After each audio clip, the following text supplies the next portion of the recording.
psychopath, by definition, is a person affected by a chronic mental disorder with abnormal or violent social behaviour. Now sure, I get frustrated sometimes, perhaps even angry, but I wouldn't call myself a psychopath, but maybe I am. Perhaps we all have some psychopath in us, and it's just more dominant in other people. Whatever the case is, you're about to find out with me if I am in fact a psychopath. Honestly, I wouldn't be too upset if I was a psychopath, because that's kind of cool. You can literally tell people, I'm a psychopath. That's pretty cool. We're going to be looking at a psychopath test and finding out if I'm mentally insane, or maybe I'm not a psychopath. I don't know, but we're going to find out. Have you ever wondered if you might be a psychopath? Yep. It's thought that about 1% of the population might test positive for psychopathy. So that might mean that some of you could find out today if you're 1 in 100. We're sure you'll tell us how you did at the end. We won't go through everything here as to the genesis of psychopathy, but we will tell you that there's something called a psychopathy checklist. Mental health professionals might use this test as a psychopathy test. That's what we're using Let's get into the video. Questions. We should say not to get too worried if you don't like the score you get, because to really understand how your mind works, you have to consult with a professional. This is not meant to support a diagnosis and is just a quiz. We'll tell you what the scores mean at the end. You can score the test as follows. 0, this does not apply to me at all. 1, this applies to me somewhat. 2, this definitely applies to me. Keep track of your score. You might need to type the numbers or write them down. I'm back.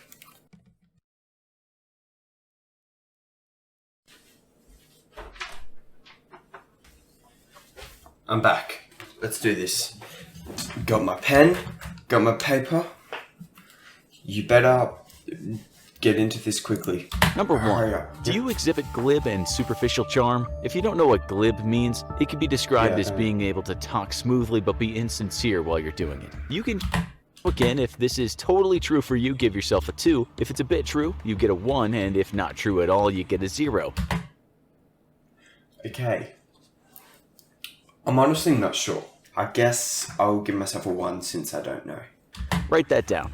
Number 2, do you have a grandiose estimation of yourself? You know, do you have a really high opinion of yourself, but others might think that you have too high an opinion? You don't care. You know you're superior to them. Number 3. Okay.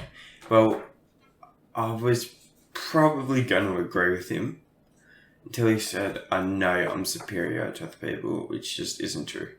I don't honestly think I'm better than anyone. But just because I do joke about it sometimes, I'll give myself a 1 again.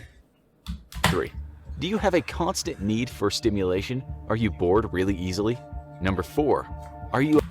You're moving very quickly. What was it again? Do I have a constant need for stimulation?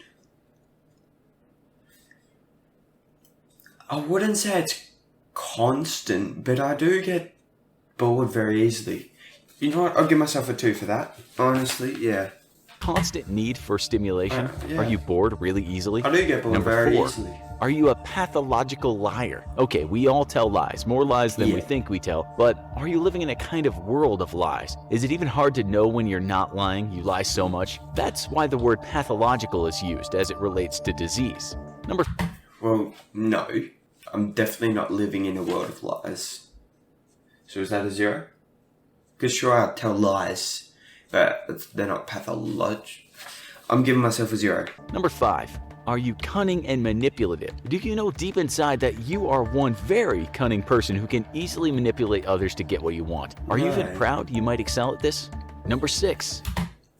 You know what? I don't know. I'm not. No. I don't.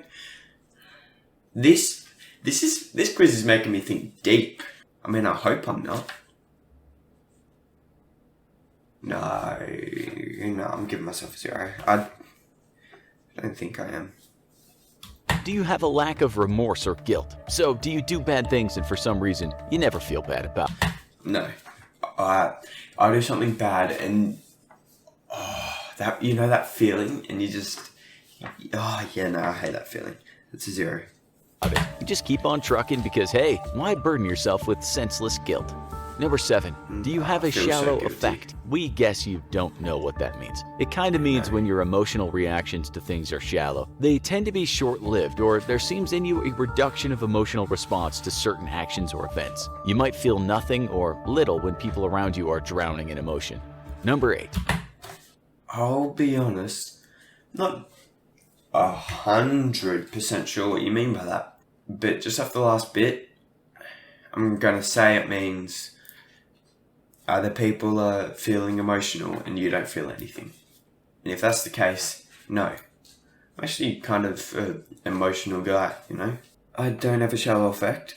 I'll give myself a 1, okay? Number 10. Do you have poor behavioral controls? Is it hard for you to restrain yourself? Is it hard for me to restrain myself when it builds up? Yeah, but at first I can calm down. Like, I'm not this guy in here yelling at the person in front of me. That's not me. Guess it's another 1.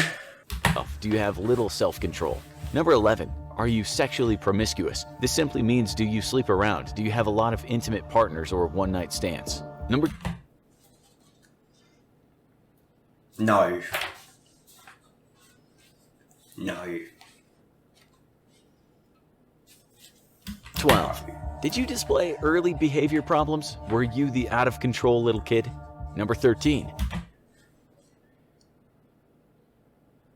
Potentially. Look. Let's just say little me didn't mind the taste of glass baubles. You know Christmas decorations that go on the trees? I may or may not have eaten a glass one.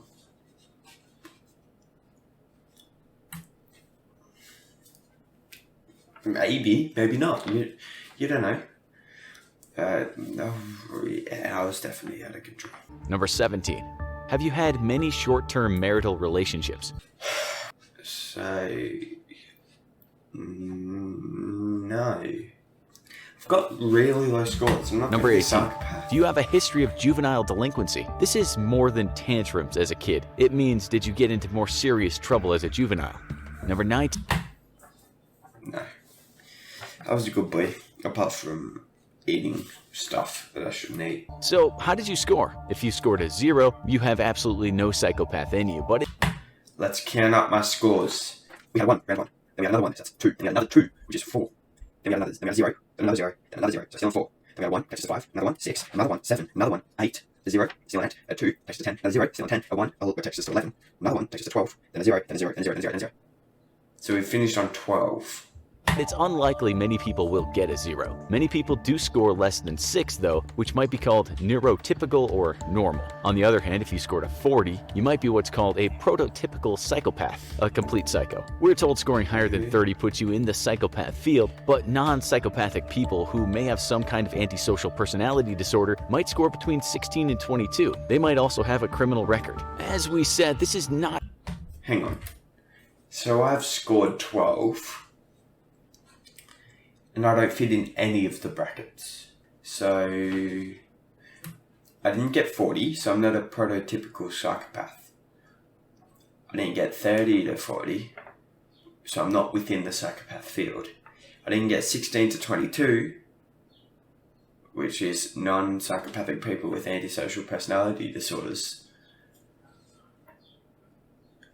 So I'm not different. Might score between 16 and 22. They might also have a criminal special. record. As we said, this is not a diagnostic test and shouldn't be taken too seriously. The real tests we leave to professionals. But out of interest, what score did you get? Tell us. I don't even know what I am now, because you didn't even tell me.